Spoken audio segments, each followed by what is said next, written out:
যায় ওই সময়ের মধ্যে ফেরেশতা পাঠায় কে?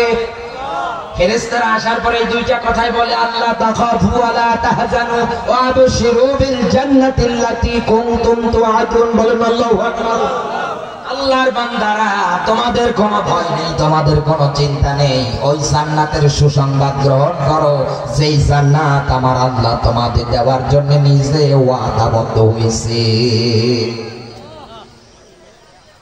আখলার মুসলমানেরা, তিন প্রকার মানুষের বর্ণনা আমি দিলাম আল্লাহর আয়াত অনুযায়ী সূরা ফাতিরের 32 নম্বর আয়াত, 32 নম্বর সূরার 32 নম্বর আয়াত থেকে।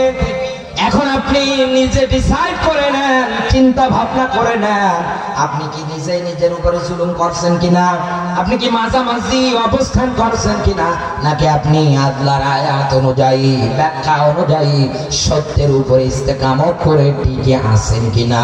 আমরা দোয়া করি আল্লাহ যেন আমাদের এই 3 নাম্বার কাতারটাতেই শামিল করে নেয়। বলেন আমিন। আমার এই জায়গার মধ্যে আপনাকে বোঝানোর শব্দ ছিল, দুনিয়ায় যারা মাঝামাঝি অবস্থানকারী হবে আর দুনিয়ায় যারা কোরআনের আয়াত অস্বীকার করবে, আল্লাহর ভাষা অনুযায়ী এই মানুষগুলোর বিরুদ্ধে এই জমিনের ময়দানে আন্দোলন করা লাগবে, লড়াই করা লাগবে, সংগ্রাম করা লাগবে। এই লড়াই, এই সংগ্রাম ফরজ করেছে কে? বলে আল্লাহর কত সুন্দর ব্যাখ্যা, ওয়ামালাকুম লা তুকাতিলুনা ফি সাবিলিল্লাহ। হলো তোমার, কেন লড়াই করো না, কেন সংগ্রাম করো না? কত বিদ্যা, অসহায় বাবা, নারী পুরুষগুলো অসহায় মতো কান্না করে, মাজলুম এই মানুষগুলো কান্না করে, জালেমের জিন্দাখানায় বসে। কি হলো তোমাদের, কেন লড়াই করো না?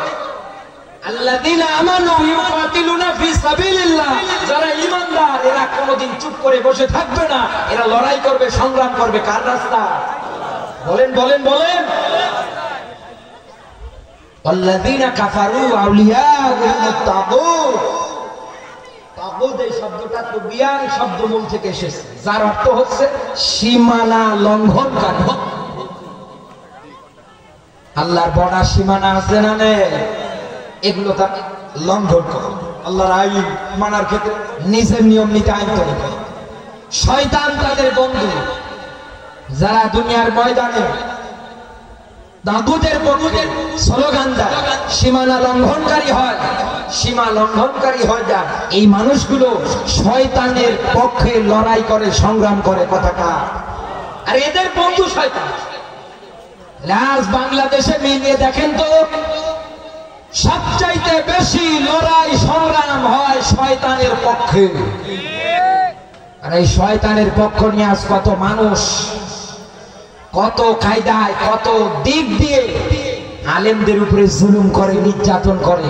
দুনিয়ায় কত মদ গাঁজা খেয়ে রাস্তায় শুয়ে থাকে, গাড়ি আটকায়, গলায় ছুরি ধরে, হুজুর জাহাজে দিয়ে যা। এরা জেলখানায় যায়, যাওয়ার পরে দেখা খুনের আসামির সাথে, কি গো কি করতে এই জায়গায়? বলে বেটা খুন করে এসেছি। কারে? বলে বউ কথা শুনে না মেরে দিয়েছে। ডাক দিয়ে বলছে তুমি কি করেছো? বলছে আমি রাস্তায় একটু গিয়েছিলাম গাছ ফালাতে, ট্রাফিক পুলিশ দেখতে পেয়ে আমাদের বলছে কোনো ভয় নেই, কোনো চিন্তা নেই, থাকো এই জায়গায়, কিভাবে মানুষ কাটা লাগে তোমার শেখাচ্ছি আমি। এই কথা বলো। এরকম সরল যদি যায়, ওরকম খুনির আসামির সঙ্গে দেখা, কি চাচা? বলে কেটে দিয়ে এসেছি। বলে কেমনে কাটা লাগে তোমার এবার শেখা। যাচ্ছে চোর, বের হয়ে আসতেছে কি খুনের আসামি। একথা বলবেন, ভালো মানুষ বের হয়ে আসে, ভালো মানুষ হিসাবে বের হয়ে আসে তো তারা। আজকের বাস্তব দৃষ্টান্ত আল্লামা মামুনুল হক। বলেন না আল্লাহু আকবার। আমরা দেখতে পেলাম আগামীকাল, আমরা দেখতে পেলাম ওনার যখন মুক্তির বিষয়ে লাইভ করা হচ্ছিল, মাত্র একটা পেজ লাইভ করেছিল। আমি সন্ধ্যা থেকে নেটে ছিলাম, একটু জানতে পেরেছিলাম।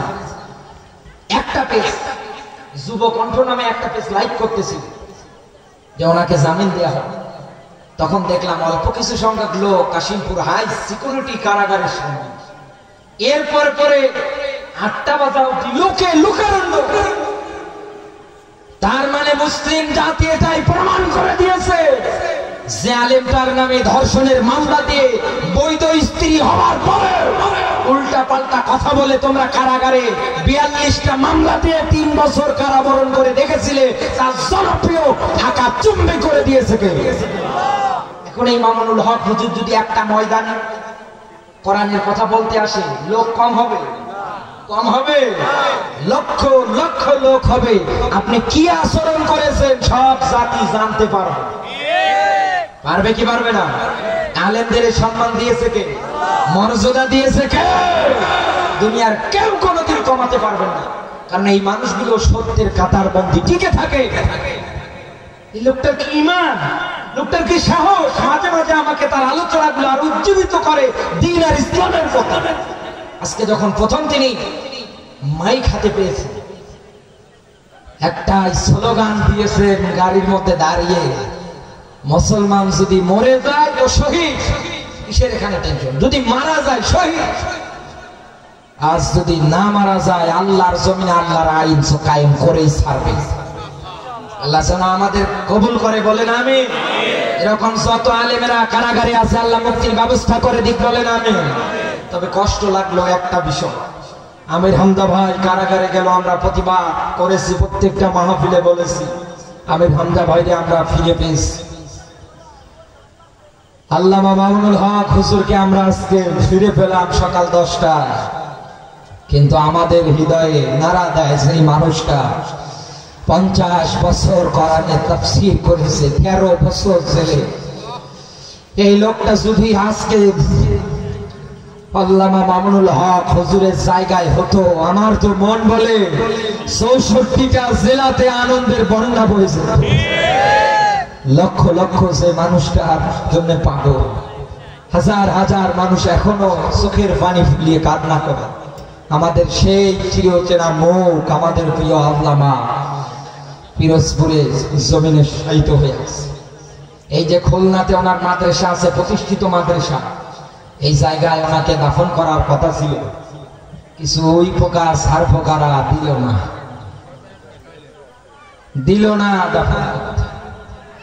আল্লাহ পাক এই মানুষগুলোকে যদি হেদায়েত থাকে যেন হেদায়েত দেয়, আর যদি হেদায়েত না থাকে নূহ নবী যেমন দোয়া করেছিল, আল্লাহ একটা কাফেরের আন্ডা বাচ্চাও যেন বেঁচে না থাকে। আমরা দোয়া করছি আল্লাহ এদের যা পারো বলেন আমিন। কারণ আলেমদের সঙ্গে যারা রাব ব্যবহার করে, খারাপ ব্যবহার করে, কোরআনের ভাষা উতুল্লিম বাদা যালিকা জানিমের জন্মের সমস্যা আছে। অবৈধ সন্তান, যারও সন্তান, যারা অন্য কোনো কিছু, যেটা বৈধ বাপের বৈধ সন্তান আলেম দেখলে ও সালাম দেবে, সম্মান করবে। আর যেটা অবৈধ সন্তান ও দিন আলেম দেখলে সম্মান করবে না, শ্রদ্ধা করবে না। আল্লাহ জারজের হাত থেকে বাংলার মাটিটাকে যেন হেফাজত করে, বলেন আমিন।